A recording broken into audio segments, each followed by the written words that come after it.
শান্তিৰ মধ্যমণি বুলি ক'লেও ভুল নহ'ব।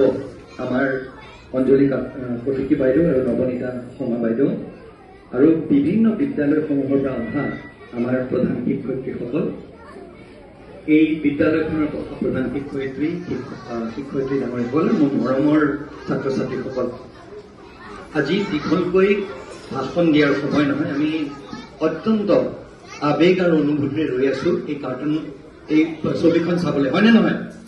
হয়নে নহয়? সেইকাৰণে মই কোনোবা এদিন বেলেগকে আহি তোমালোকক এটি কাহিনী শুনাম। কিন্তু চবৰ জেগাতে, প্ৰতিটো জেগাতে চোৱা, মই সৰুকে সদায় মই এটা গান গাওঁ, আৰু আজি বাইদেউৰ এই গানটো যোনটো তেওঁলোকে দুয়োগৰাকী বাইদেৱে এটা অত্যন্ত গুৰুত্বপূৰ্ণ আমাৰ সমাজখনলৈ এটা অৱদান আগবঢ়াইছে। আৰু এই কুঁহিপাত কুমলীয়া গছৰ আগত, কুঁহিপাত কুমলীয়া আমাৰ হাতত, আমি যেতিয়া ডাঙৰ হৈছিলো সেই তাত এইবোৰ পঢ়ি আমি ডাঙৰ হৈছিলো। আৰু আমাৰ শৈশৱটো আমি মধুৰি গছৰ ওপৰত উঠিছিলো, আম গছৰ ওপৰত উঠিছিলো, দৌৰিছিলো, বোকাই পানীয়ে ইত্যাদি ইত্যাদি আমি খেলিছিলো। পিছত কি হ'ল, আমাৰ বয়স হোৱাৰ পিছতো এই বোকাই পানী যে খেলিছিলো মধুৰি গছৰ ওপৰত, সেইকাৰণে পটককৈ আমাৰ বেমাৰ নহয়, আমাৰ ইমিউনিটিটো যোনটো আছে সেইটো খুব শক্তিশালী হৈ গ'ল।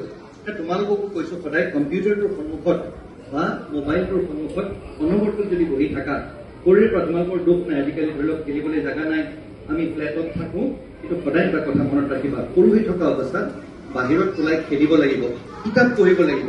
আৰু সৰুৰে পৰা কিতাপ পঢ়াৰ তোমালোকে এই অভ্যাসটো তোমালোকে আপোন কৰি ল'বা।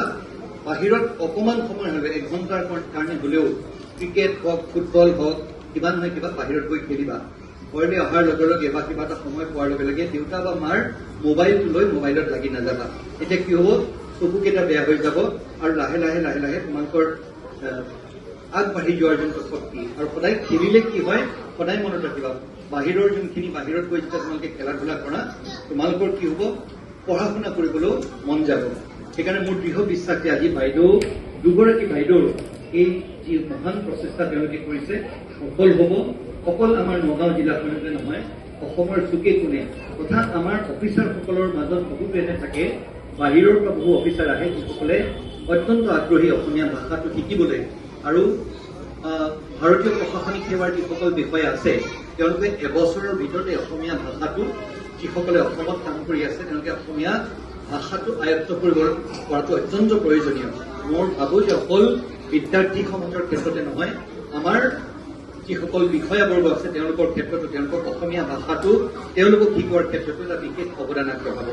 আমাৰ সকলোৰে হৈ দুয়োগৰাকী বাইদেউক আমাৰ আন্তৰিক অভিনন্দন, বিশেষ শুভেচ্ছা আৰু শুভকামনা জনাইছো। আৰু আমাৰ গোটেই সমাজখনৰ হৈ তেওঁলোক দুয়োকে আমাৰ অশেষ ধন্যবাদ জ্ঞাপন কৰিছো। যিকোনো খবৰৰ বাবে যোগাযোগ কৰক আমাৰ এই নম্বৰত 9181 307 221।